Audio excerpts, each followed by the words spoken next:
What I did not mention, these 10 principles were developed in the year, I think it was 2006, 2007.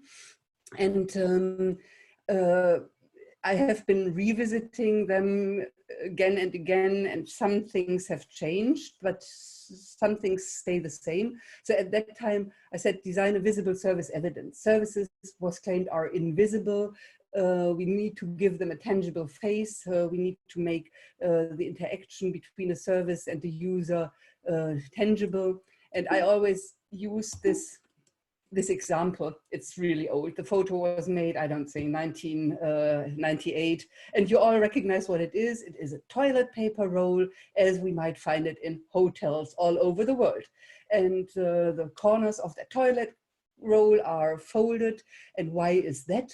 Of course, this is the case because this makes the service of cleaning visible to the guest. You come into the bathroom, you see the edges of the toilet paper are folded, and you know the cleaning service has been there and evidence has been created for that. And you might also find a little bender roll around the toilet seat. So the cleaning service that is invisible, that is supposed not to leave any traces, creates traces in order to make the service visible.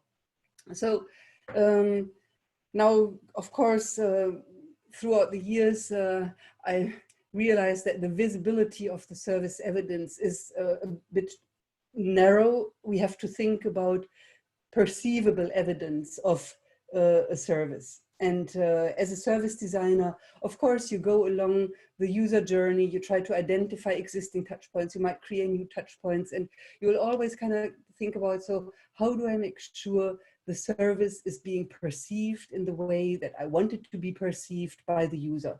And that could be through translating the value proposition into these perceivable evidences, using all senses, using the olfactorial sense, the auditive sense, the visual sense, maybe even haptical. I said, try to think through the journey, through the perspective of all lenses, and try to figure out where does it make sense to bring these senses into the game in order to make the service perceivable, driven by the value proposition.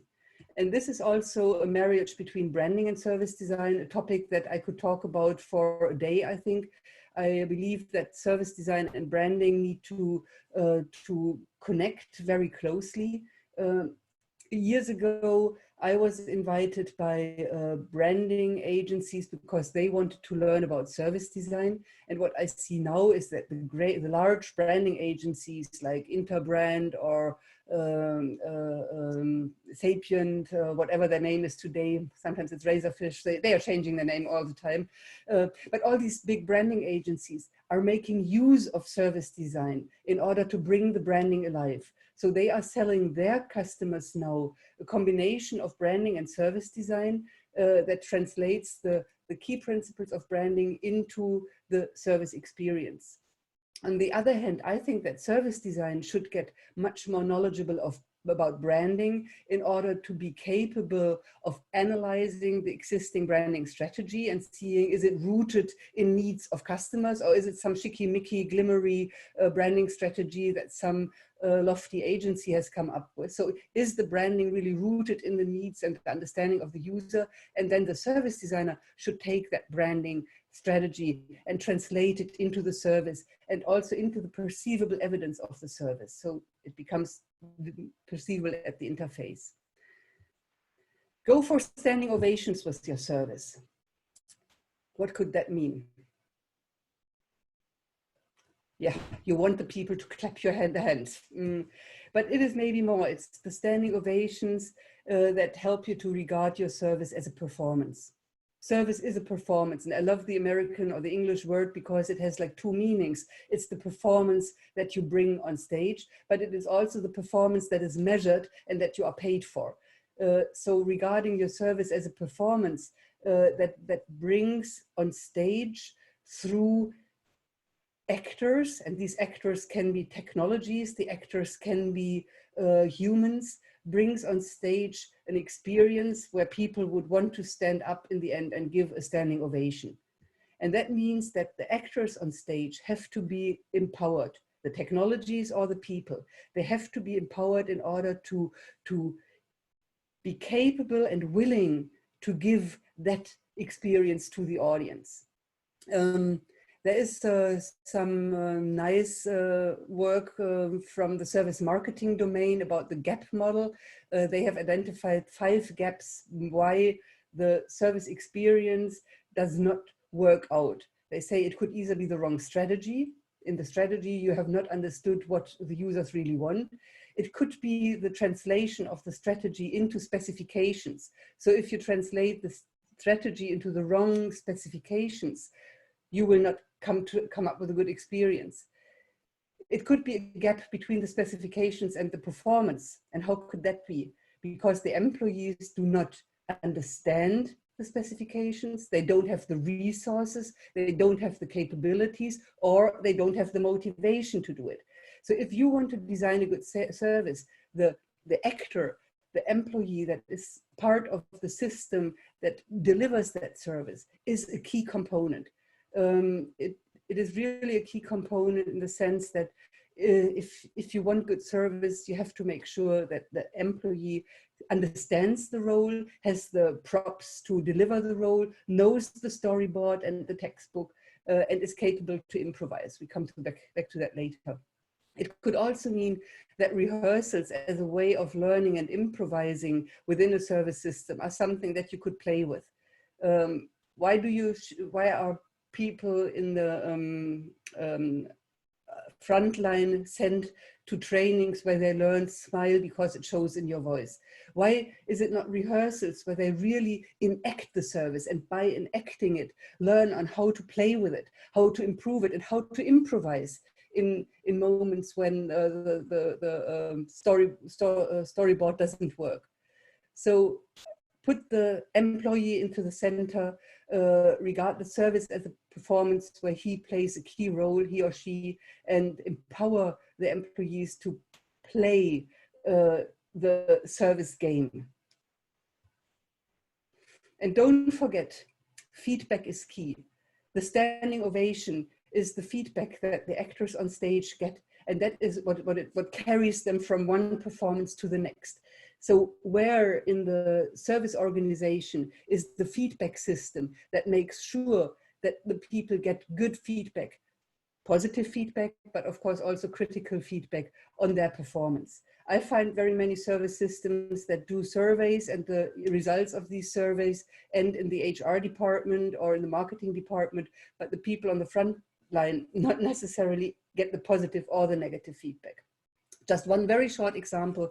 I was working for a hospital for the cleaning system of that hospital because they wanted to improve the cleanliness. That is one of the 3 key factors that the people judge of a hospital. And we introduced, as part of the prototyping, a feedback card that was placed beside the bed of each patient.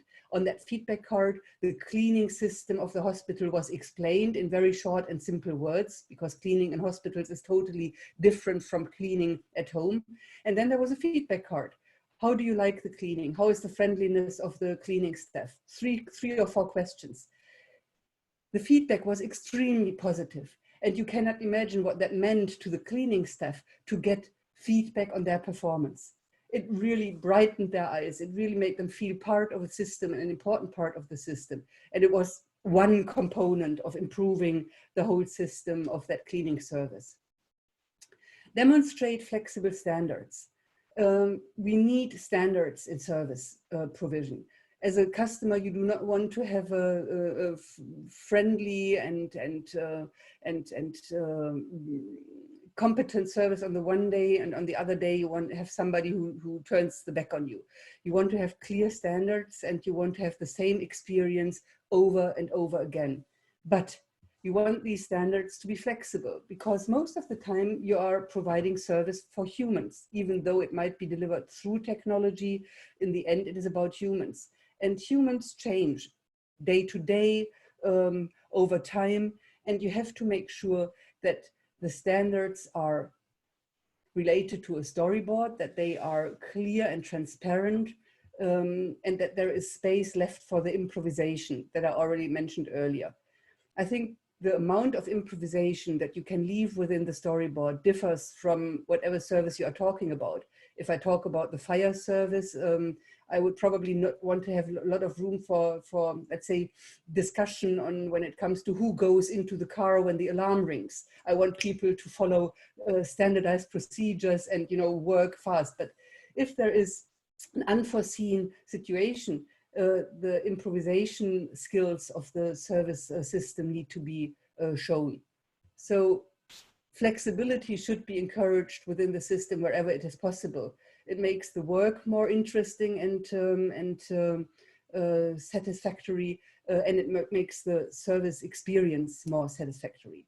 So I think service designers have to think about how much standards do we need, how do we define these specifications for a good service, and where can we leave the space for the improvisation and encourage the improvisation skills of the system. So that also means we have to create a living product. That's again one of these paradoxes.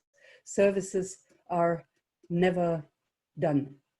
The design of a service is never finalized.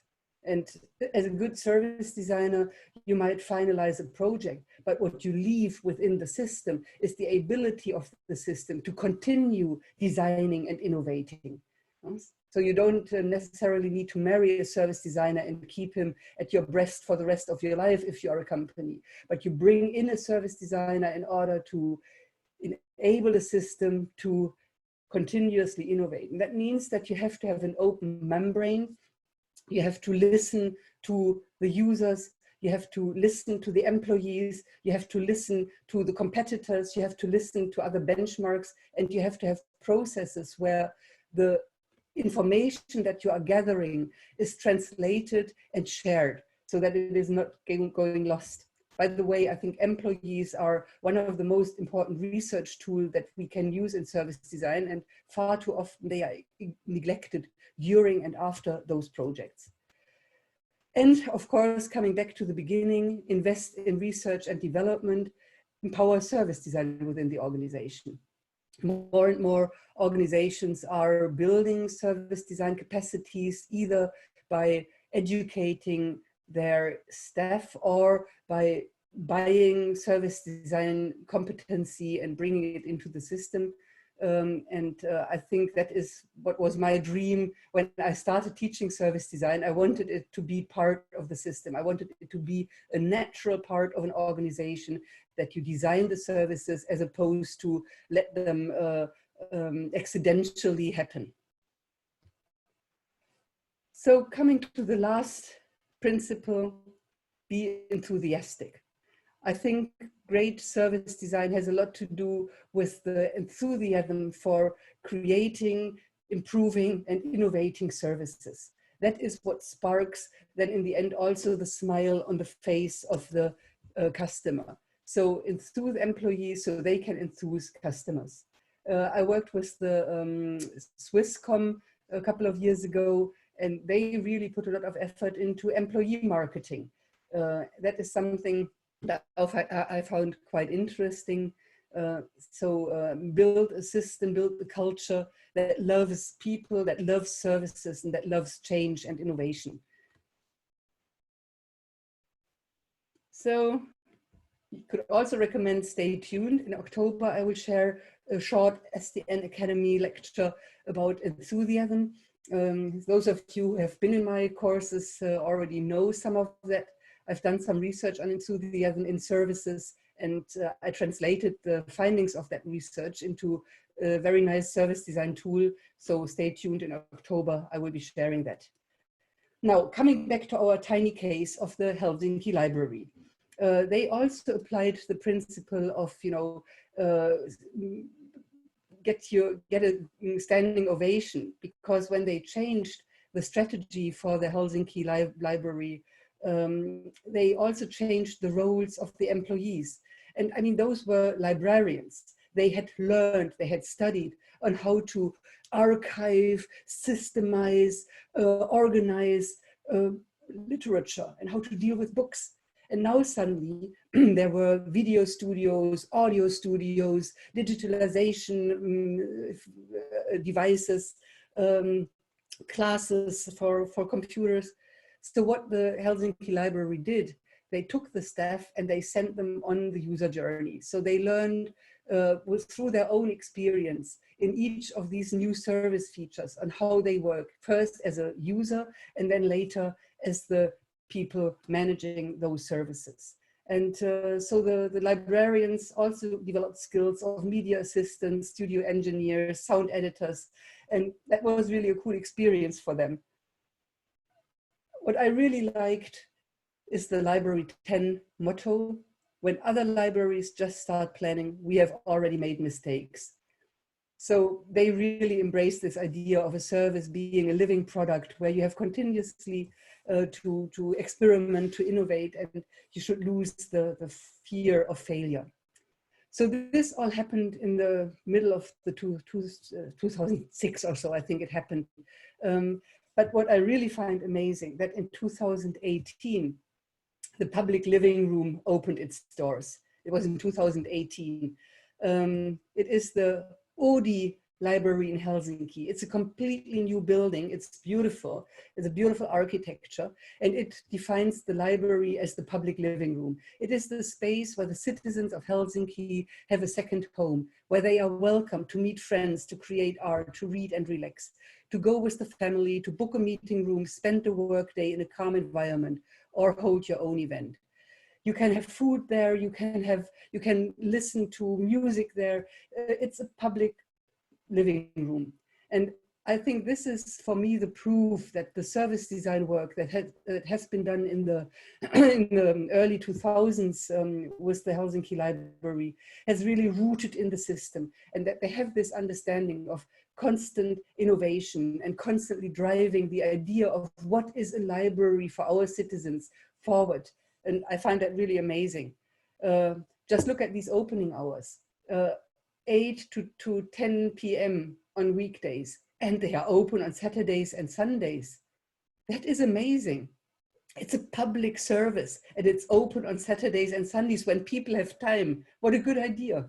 And how long did it take until that was possible? Yeah, so it's really cool. Look at it. Hang around at Oodi. And in 2019, they were chosen as the best new public library in the world. And I think they really deserve it.